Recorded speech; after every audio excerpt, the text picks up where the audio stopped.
वक्रतुंड महाकाय सूर्यकोटिसमप्रभ निर्विघ्नं कुरु मे देव सर्वकार्येषु सर्वदा। सरस्वती नमस्तुभ्यं वरदे कामरूपिणी विद्यारंभं करिष्यामि सिद्धिर्भवतु मे सदा। गुरवे सर्वलोकानां विषजे भवरोगिणां निधये सर्वविद्यानां दक्षिणामूर्तये नमः। ईश्वरो गुरुरात्मेति मूर्तिभेदविभागिने व्योमवद्व्याप्तदेहाय दक्षिणामूर्तये नमः। श्रुतिस्मृतिपुराणानाम् आलयं करुणालयं नमामि भगवत्पादं शङ्करं लोकशङ्करम्। सदाशिवसमारम्भां शङ्कराचार्यमध्यमाम् अस्मदाचार्यपर्यन्तां वन्दे गुरुपरम्पराम्। साक्षात्कृतं दयानन्दं परमार्थस्वरूपिणं तत्त्वज्ञानप्रशास्तारं प्रणतोऽस्मि परं पदम्। ॐ सहना भवतु सहनौ भुनक्तु सह वीर्यं करवावहै तेजस्विनावधीतमस्तु मा विद्विषावहै। ॐ शान्तिः शान्तिः शान्तिः। नारायणं नमस्कृत्य नरं चैव नरोत्तमं देवीं सरस्वतीं व्यासं ततो जयमुदीरयेत्।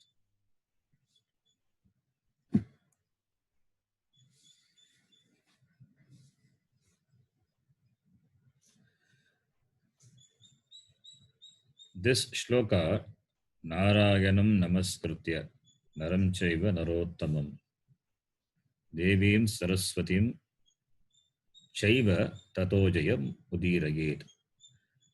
Instead of Vyasam, Chaiva. Narayanam Namaskritya Naram Chaiva Narottamam Devim Saraswatim Chaiva Tato Jayam Udirayet. That is how the Mahabharatam starts. The first shloka of the Mahabharata, written by Vyasacharya. Vyasacharya says, having saluted Narayana, then Nara and Narottama. Nara is Naram Chaiva Narottamam. That is Naranam Uttama and Nara, Arjuna and Krishna. Arjuna and Krishna. So, having prostrated to Narayana and also offering namaskara to Arjuna as well as the Krishna who has taken the human shariram, then to Devi Saraswati, Tataha, then this Jayam Udirayet. This Jayam is Mahabharatam, is studied, is declared. That is the meaning. That is the meaning of the shloka as written by Vyasacharya. But now the same shloka, instead of Devim Saraswati Chaiva, instead of Chaiva, we added Vyasam, so that we can offer namaskara to Vyasacharya also. So, if it is Vyasam, then it is not written by Vyasacharya. Vyasacharya will not offer namaskara to himself. Right? So, therefore, Devim Saraswatim Chaiva is a first shloka of the Mahabharatam. Whereas when in studying Bhagavatam and all, they chant this shloka. Devim Saraswatim Vyasam. Because Bhagavatam, it is told by Sutta. So Sutta, he offers namaskara to Vyasa. So in studying Bhagavatam, they chant the same shloka, but instead of Chaiva, it will be Vyasam, offering namaskara to Vyasa. And here we are studying Gita, therefore we can offer namaskara to Vyasacharya also. Therefore I am using that shloka, Vyasam also here. Namaskara to Saraswati as well as to Vyasacharya. Then Tato Jayam Udiragit. Then Mahabharata. And within Mahabharata we are studying Gita. So Gita is studied Udirayet iti. Then somebody asked me this question. What is the significance of the number 18? Number 18. In fact, I told the significance. There are 18 chapters in the Gita, and the war lasted for 18 days. And there were 18 Akshoginis. Akshoginis is the number of infantries, a certain number of infantries, elephants, and soldiers. It's called one Akshogini. So on the Duryodhana, on the Kaurava side, there were 11. On the Pandava side, there were 7. So 11 plus 7, 18 Akshoginis. And there are 18 sections in Mahabharata. And there are 18 chapters in Gita. There are many 18s. So 18 has got significance. And the word Jaya, Jaya also stands for the number 18. This I explained in the previous class. The word Jaya, according to the Katapayadi Sankhya system, a numbering system.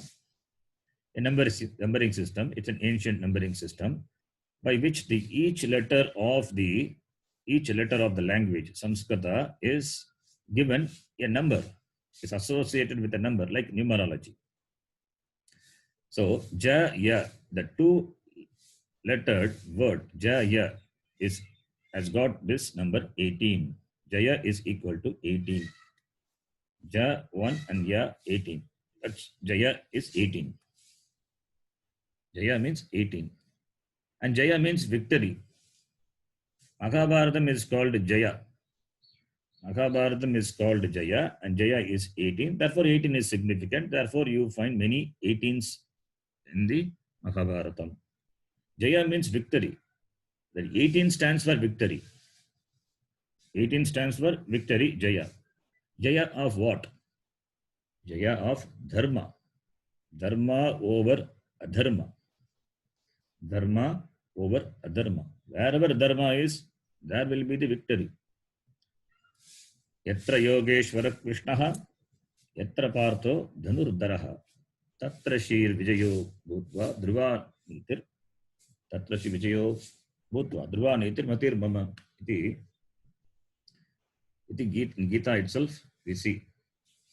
So, Yatra Yogeshwaraha, Yogeshwaraha Krishnaha, where Yogeshwara, Lord Krishna is there, Yatra Yogeshwaraha Krishnaha Asti, Tatra Yatra Pato Dhanurdaraha, where Dhanurdara, that is the Partha, and Partha, Arjuna is there, and Krishna also is with Arjuna.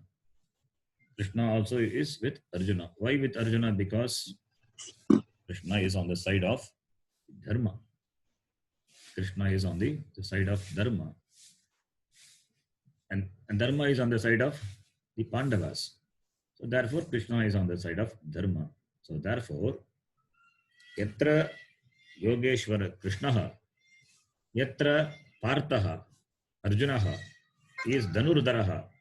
So Yatra Yogeshwara Krishnaha, Yatra Partho Dhanurdaraha. So when both are there, then the victory is inevitable. Victory is inevitable. Victory will happen. Victory, Jaya will be there where Krishna is there and Arjuna is there. Therefore, the word Jaya, meaning victory, is significant. And Jaya is 18. Therefore, many things are 18 in Mahabharata. That is the significance of the word 18. So, Yatra Yogeshwara Krishnaha, Yatra Partho Dhanurdaraha, Tatra Shri Vijayo Bhutihi Dhruva Nitir Matir Mama iti Sanjaya says. At the end of the Gita, we will see this shloka. So Sanjaya says. So the word, the word Jaya is significant, meaning 18. That is number one. Then another question was asked. Why it is called Gita? For that I gave the explanation. Gita, the teaching of Gita is in keeping with the teaching of the Upanishad. That is Shruti. Shruti is Strilinga. It is a Strilinga word, Shabda. So Shruti means that which is heard. Shruyate anena iti Shrutihi. That which is heard is called Shruti. It is a Strilinga Shabda.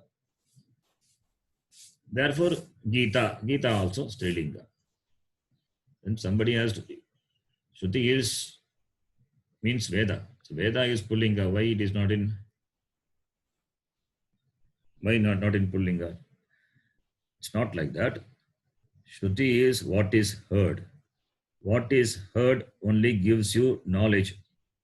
The word Veda means knowledge. Shruti means what is heard by the rishis. So hearing first and then knowledge later. Before knowledge takes place, we should hear. So hearing first, Shruti is first, therefore Gita. Knowledge takes place on hearing. Therefore Veda, Veda means knowledge, comes later. Later, after operating the pramanam, the Shruti, this ear, you have to listen. You have to use your ears, Shrotrendriya, you have to use to hear, and then only knowledge takes place. So, therefore, Shruti being Strilinga, Gita is Strilinga. So, that is not that Veda is Pullinga, why can't we have this in Pullinga? That question doesn't arise at all. Shruti is what is heard. Here, on hearing only knowledge takes place. Similarly, Gita also is heard by the Arjuna and it is given as Upadesha by Krishna. Therefore, it has a status of being a Shruti. And Shruti being a Strilinga Shabda, Gita also is Strilinga Shabda. These two questions were asked. So one is regarding what is significance of Jaya. Jaya is victory. Victory for Dharma. Wherever Dharma is, there will be Jaya. No doubt about it. Bhagavan himself has said in the Gita, Dharma will win. Dharma, whenever Dharma declines, Bhagavan Krishna says, I will come.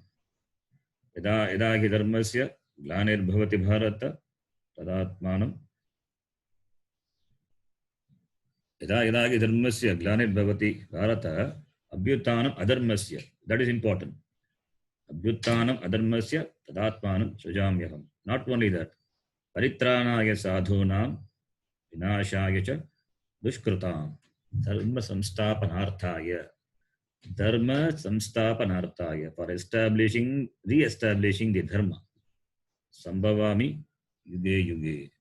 So, dharma is given, dharma is important. Dharma is not there.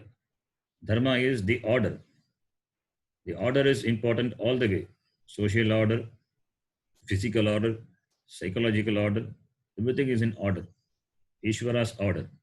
So whenever there is disturbance to this order caused by anything, caused by human beings, then Bhagavan will come down and he will re-establish the order. So the victory will be on the side of dharma only. Therefore we say, Yatra Yogeshwaraha Krishnaha Tatra Partho Dhanurdharaha. Partha, on which side Partha is there? Partha is on the dharma side. And there Krishna will be there. Tatra Vijayaha. Tatra Vijayaha. Jayaha Vijayaha. Victory. Tatra Shi Vijayor Bhutir Dhruva Nitir Matir Mama iti Sanjaya says. This is said by Sanjaya. So, therefore, dharma is given importance. It's the most important thing is dharma, establishing dharma. So where dharma is there, there will be the victory. And the follower of dharma, even though you find the dharma being violated and dharmika people are tortured, but at the end dharma will win. There is no doubt about it. Bhagavan himself says that is the only hope also we have in this time, testing times, when adharma, as though it seems as though it overpowers dharma, but at the end dharma will win. That is a word. That is the significance of the word Jaya and the number 18. These two questions were asked. That's why I answered. One is with regard to Jaya, the significance of the word Jaya, and the other one, why Gita is called, why Gita, the word is Trilinga. Then, I hope the person who asked me the question will be clear with this explanation. Then we will proceed. So Gita is Upanishad. It has a status of being a Upanishad. Therefore, Gita Upanishad. Now, before studying the Gita,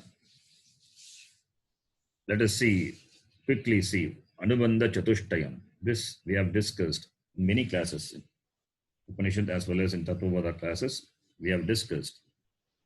Since Gita has a status of being a Upanishad, therefore the Anubandha Chatushtayam of Upanishad is applicable to Gita also. Anubandha Chatushtayam means fourfold connections. Fourfold connections. That is, the four factors through which a reader is connected to the text. That is called Anubandha Chatushtayam. We've discussed about this in detail in Tattvabodha class. Please refer Tattvabodha. To give you a quick recap or understanding of what it means. Anubandha Chatushtaya means selecting, before you select a text, how do you feel connection with the book? You go to the library or you go to the bookshop, you pick up a book. You pick up a book what you're interested in. You see the title of the book and you pick up the book. If the book is on nuclear physics, you will not pick up the book unless you're interested in the book. The title of the book says something about the content of the book. And also before picking up the book, whether you are qualified or not, that you know. And whether you are interested or not, that is also another factor. So that is called Anubandha Chatushtaya. Gita, the text is there. Are you interested? And are you qualified? And that is the connection. And what is the utility? What is the utility of studying the Gita? That is how you feel connected with the text. That is called Anubandha Chatushtayam. To put it in a simple way, this is called Anubandha Chatushtayam. Chatushtayam means fourfold connections. And what are those connections? Adhikari, the person, the qualified person, Adhikari, the one who is a fit person, fit candidate to take up the study of Gita.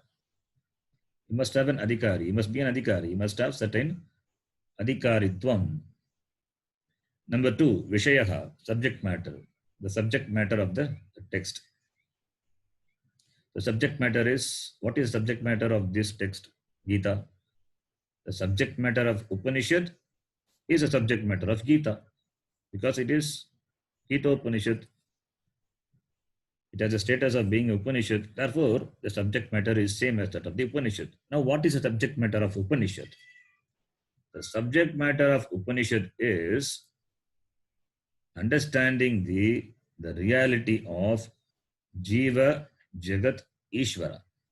The three things. Jiva, that is a being, an individual. Jagat, the whole prapancha, the whole world, and Ishvara, Bhagavan. The reality of the three. Understanding the oneness of the three. That is the subject matter of the Upanishad. And that is the subject matter of Gita also. That is Vishaya. Understanding the reality, the oneness, the Abheda. That is the Vishaya, subject matter. Then Sambandha. What is a Sambandha? Connection. Sambandha is the Sambandha between the text Gita and the subject matter of the Gita. The connection between the text and the subject matter, Vishaya of the Gita. That is a Sambandha. That Sambandha is Pratipadaka Pratipadya Sambandha. Gita is a revealer of the subject matter. The subject matter is understanding the oneness, the Advaitam. That is subject matter. That is what the Gita reveals. So the revealer revealed Sambandha, the connection. Pratipadaka Pratipadya Sambandha. Gita reveals the truth. The truth is the oneness. So the Sambandha, the connection between the text Gita and the subject matter, what it reveals is Pratipadaka Pratipadya Sambandha. Revealer revealed Sambandha, connection. That is the third one. Then fourth one is Prayojanam. What is the benefit of reading this text? What is the benefit? Freedom. Moksha. Moksha is the benefit. Freedom from this samsara, from this cycle of janana, marana. That is freedom. And also to be relatively free, relatively emotionally free, to lead a sane life. To lead a sane life, one has to be emotionally free, emotionally matured, should be able to look at things very objectively, accept the things, take the things very objectively, and understand the one's nature to be free. That is the prayojanam. Because now that understanding is not there, confusion is there, confused person. Therefore, now the confusion is what I don't want. I don't want to be a confused person. If you are confused, then you will be in samsara. A confused person only will be in samsara. So samsara nivritti, for the removal of samsara, this confusion has to go. And what is a confusion? The confusion is I take myself to be a limited person. I take myself to be an insignificant person, a small person. I take myself to be a person hunting for sukham, happiness, hunting for peace, shanti, hunting for security, to be secured. So this searching security, searching happiness and comfort, that shows the person is confused with regard to that. Shastram says you are already secured. You are purnaha, you are complete. You cannot become complete by gaining things, by adding things. You don't need to be fulfilled. You are already fulfilled, but we are not aware of it because of ajnanam, because of not knowing. Because of not knowing, there is a confusion. And because of confusion, there is samsara. Therefore, the prayojanam is samsara nivritti. Removing the samsara, removal of samsara. The removal of samsara is only through removal of ajnanam, the wrong knowledge. And the wrong knowledge will go only when right knowledge takes place.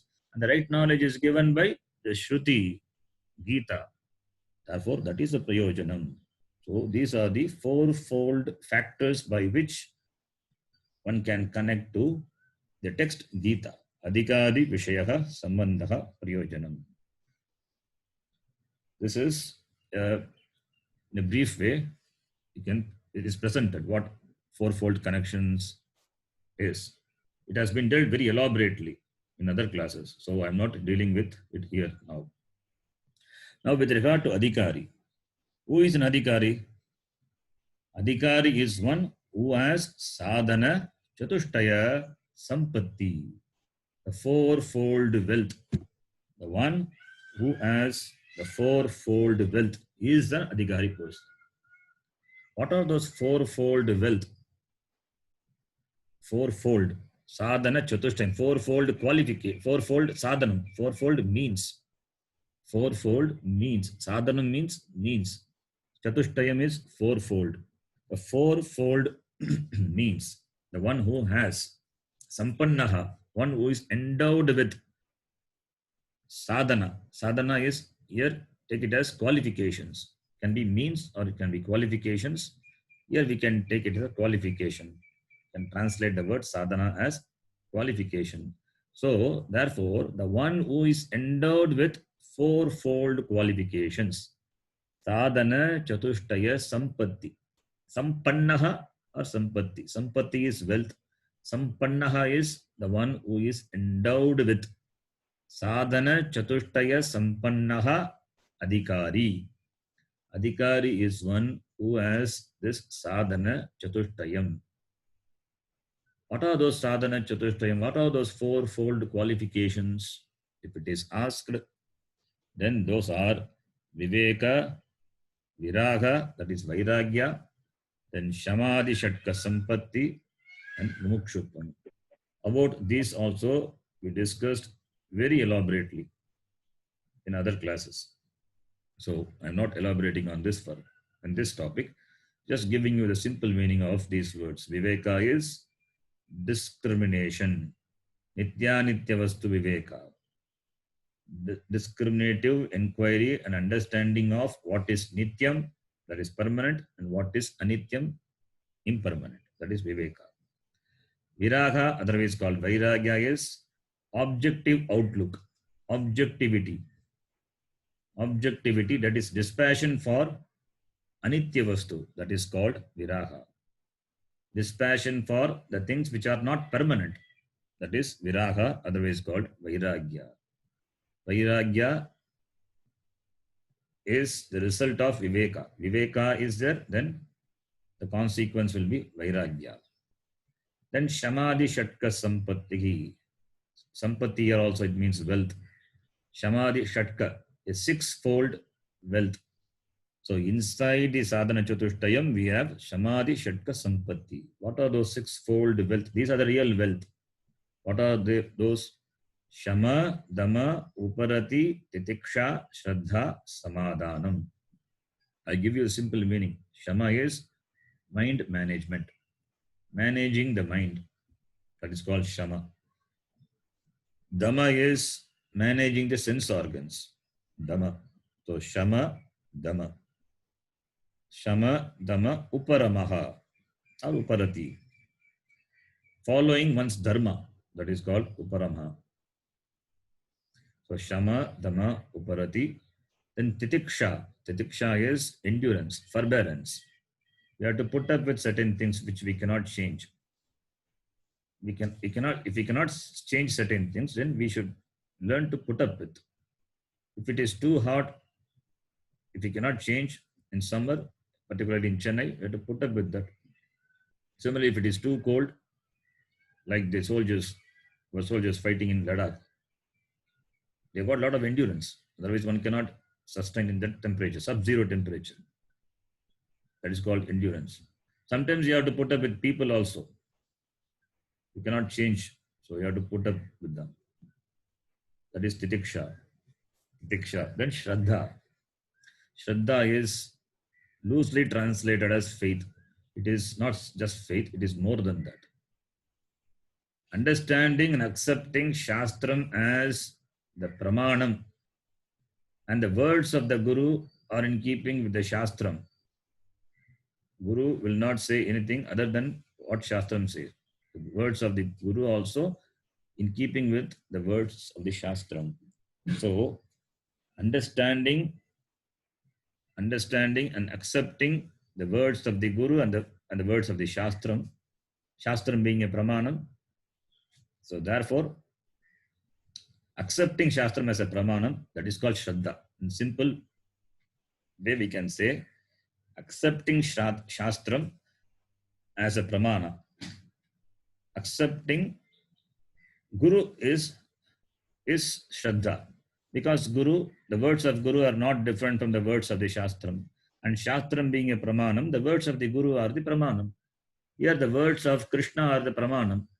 The words of Krishna are not different from the words of the Veda.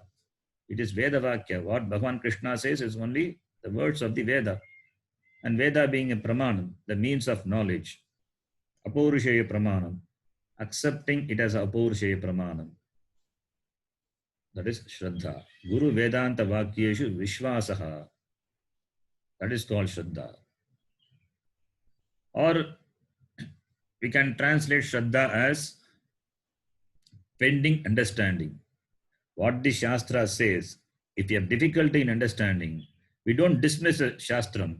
We give the benefit of doubt to Shastram. We give the benefit doubt to the Shastram as well as to the Guru. And that will result in, over a period of time, will result in understanding and appreciating the Shastram. That is called Shraddha. So pending understanding. Understanding takes time.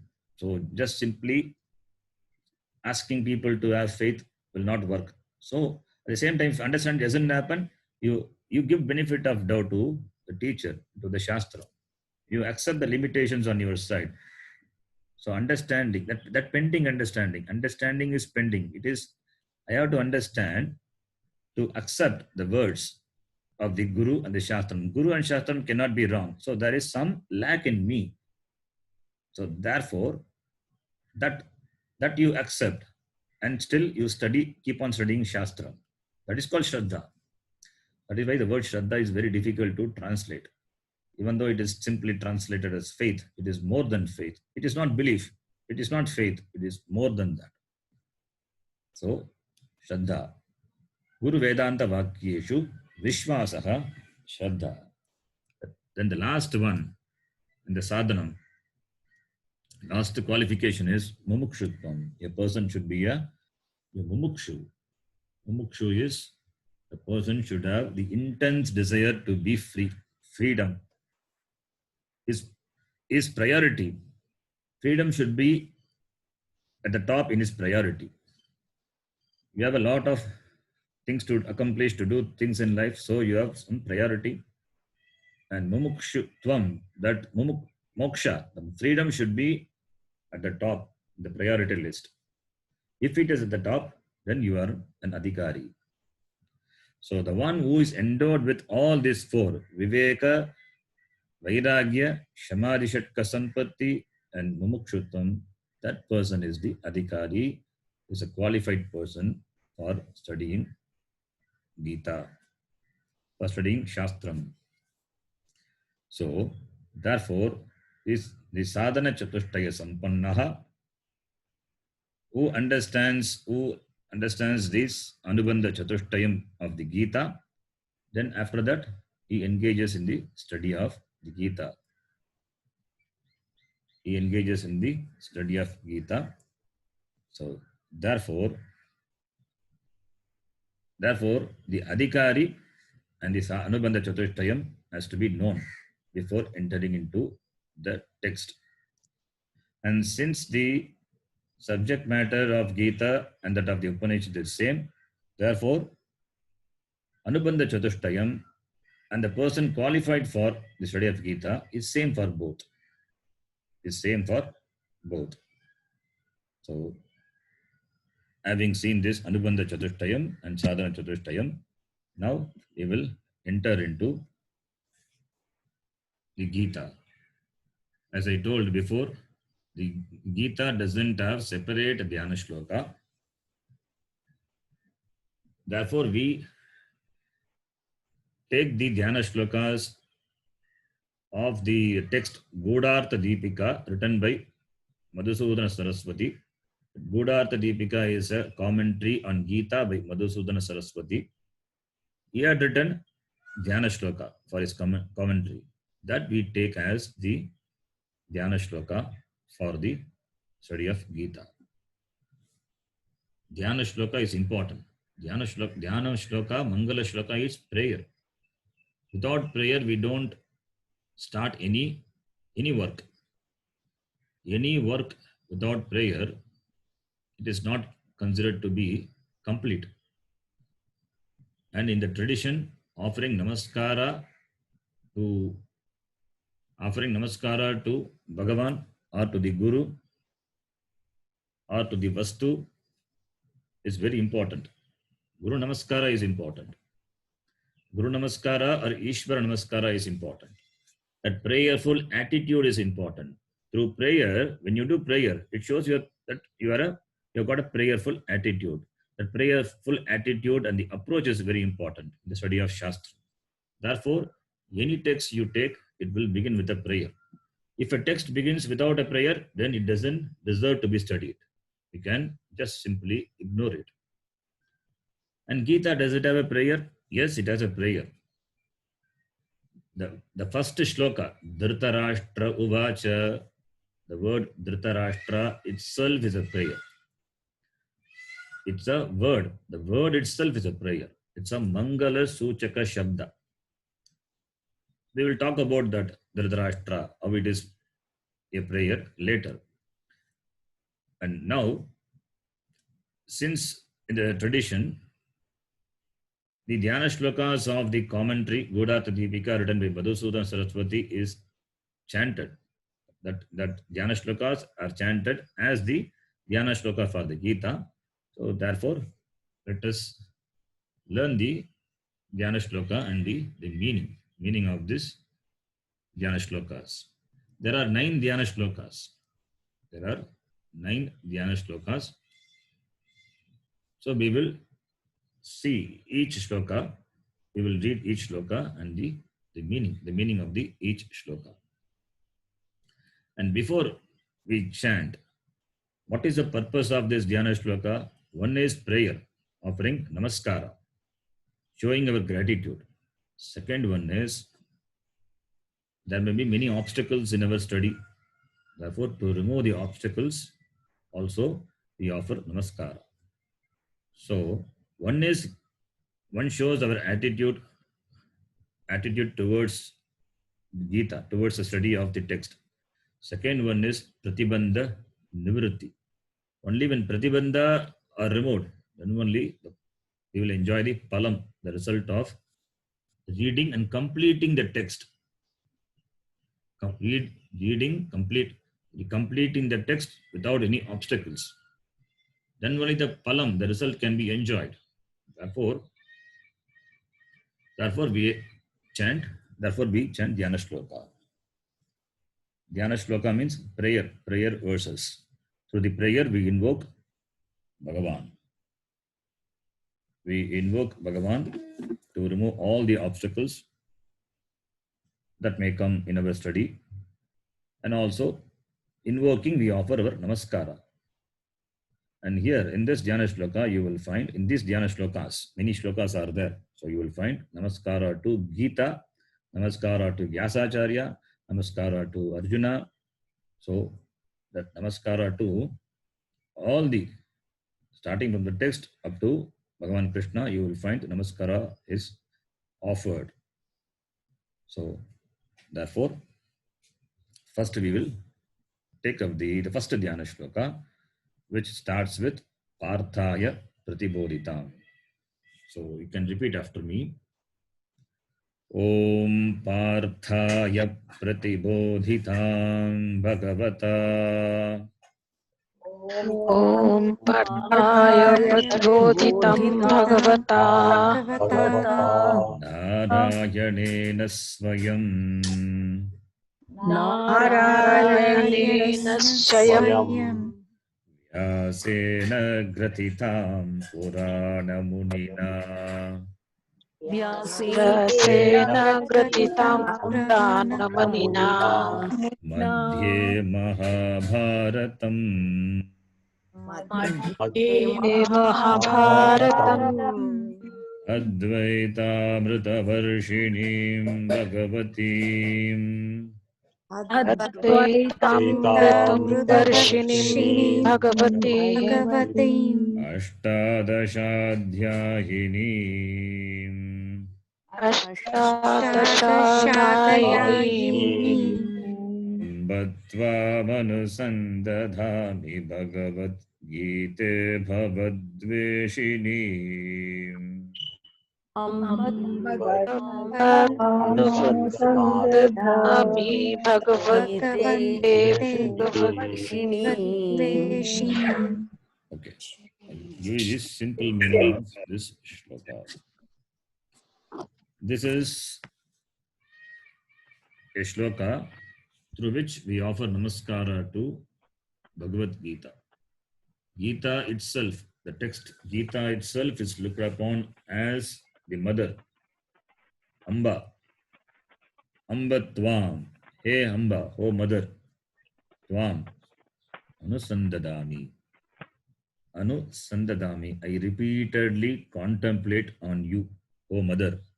Hey Bhagavad Gita. Bhagavad Gita. Bhagavad Dveshini. Bhagavatim. The word Bhagavatim is there.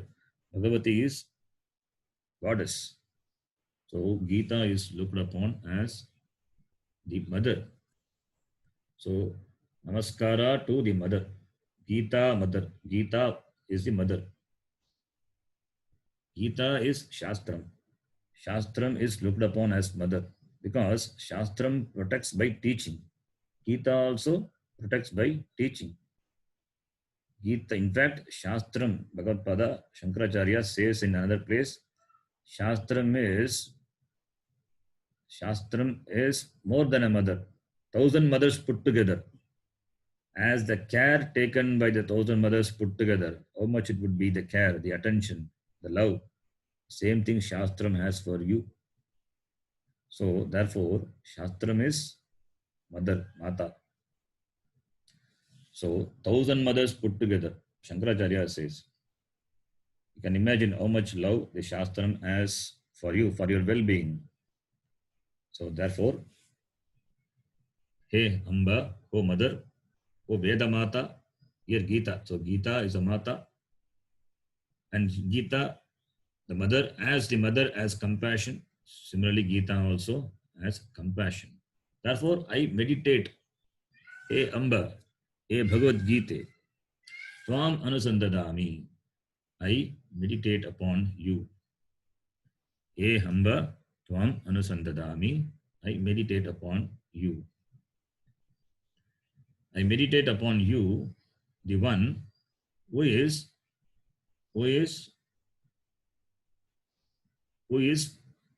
Bhavadveshinim. Bhavadveshinim. Bhavadveshinim. Bhava stands for samsara. Bhava is samsara. Bhavadveshini is the one who destroys the samsara. One who destroys this samsara bandha. How? By giving the knowledge of Advaita. Advaita Varshinim. Advaita Varshini. Varshini is shower. By showering the Advaita, which is Amrita. Advaita Amrita Varshinim. Amrita is nectar. Amrita, drinking Amrita, what happens? You become indestructible. You become immortal. You cannot become physically immortal. There is something available in the world by taking which you become physically immortal. But immortal means what? You are immortal. That is a truth. You cannot be destroyed. Physically, you may be destructible. You may be destroyed. You can be destroyed. But the real Swarupam of you cannot be destroyed, which is Advaita. So, Advaita, that knowledge, the knowledge it showers. Showering the knowledge, which is Advaita, and that is Amrita. That is Amrita. This Advaita, that non-duality. Non-duality is Amritam. That gives you immortality. It means that makes you understand that you are immortal. You don't have destruction. Shariram has got destruction, but not the Atma. You are Atma. You are Satchit Ananda Atma. That is not subject to destruction. And that knowledge is Advaita. And that knowledge makes you Amrita. And Gita showers that knowledge on you. Therefore, Advaita Amrita Varshinim Tvam Bhagavatim O goddess, that is goddess, to that goddess, anusandadami, to the goddess, a Bhagavad Gita, Bhavadveshinim, the destroyer of samsara, tvam anusandadami. Anusandadami, aham anusandadami, I meditate. I meditate on you, tvam, tvam, you, and you is qualified by all these words. Advaita, Advaita, Amrita Varshinim, Bhagavatim, Bhavadveshinim, and Ashtadashadhyaginim. Bhagavad Gita, which has got Ashtadasha Adhyaya, 18 chaptered. The one who is 18 chaptered, Ashtadasha Dhyaginim. And this was taught to whom? Partha. So Parthaya Pratibodhitam. To Arjuna it was taught. It was taught to Arjuna. So Parthaya Pratibodhitam. By whom? By Bhagavan. Bhagavata. By the Lord himself. By Bhagavan Krishna himself. Bodhitam. Pratibodhitam. Taught. Bhagavata Parthaya Pratibodhitam. And who is Bhagavata? Narayanena Swayam. Swayam Narayana. Swayam Narayana himself, he taught this to Arjuna. Swayam, taught by Narayana himself. So Narayana itself is a guru. And the words came out from the mouth of Narayana, and Narayana, the guru. So Bhagavata Parthaya, to Partha it was taught. And Vyasena Graditam. It was taught by Bhagavan to Arjuna, and as it was taught, so it was written. The same way it was written. By whom? By Vyasa. Vyasacharyena Gratitam. And who is Vyasacharya? He is Purana Muni. Purana Munina Vyasena Vyasacharyena. Vyasena Vyasacharyena. Purana is Vyasacharya wrote Puranas, 18 Puranas. Therefore, he can be called Purana Muni. He is called Purana Muni. Why? Because he had written 18 Puranas. And Purana can also mean ancient. So, ancient Muni, the Rishi. Who is that? Vyasa. Any meaning you can take. And where this is located? Mahabharata Madhye. Madhya Mahabharatam. It should be one word. Madhya Mahabharatam should be one word. In the middle of Mahabharata, this Gita is located. So Vyasacharya, written by Vyasacharya, this Gita, and this Stitaha, Kutra Mahabharat, Madhya Mahabharatam. Mahabharatam, in the middle of Mahabharata, in the form of 18 chapters, it is located, and which is Advaita Amrita Varshini, which showers the nectar, the ambrosial wisdom of Advaita, the non-duality. To that goddess, who is the removal of samsara, Bhavadveshinim, Tvam Aham Anusandadami. I meditate, I contemplate on you repeatedly. Again and again, I meditate on you. This is the meaning of this Dhyana Shloka, simple meaning of this Dhyana Shloka. So Dhyana Shloka 1 is completed, and we have the next Dhyana Shloka. The next Dhyana Shloka is the Namaskara to the Vyasacharya. So first Dhyana Shloka is Namaskara to Gita. The second Dhyana Shloka is Namaskara, offering Namaskara to Vyasacharya. That we will read and see the meaning in the next class. So we'll stop here. Om Purnamadav Purnamidam Purnat Purnamudachyate Purnasya Purnamadaya Purnameva Vashishyate. Om Shanti Shanti Shanti. Harihi Om Shri Gurubhyo Namaha. Harihi Om. धन्यवाद गुरुजी. धन्यवाद धन्यवाद जी. धन्यवाद.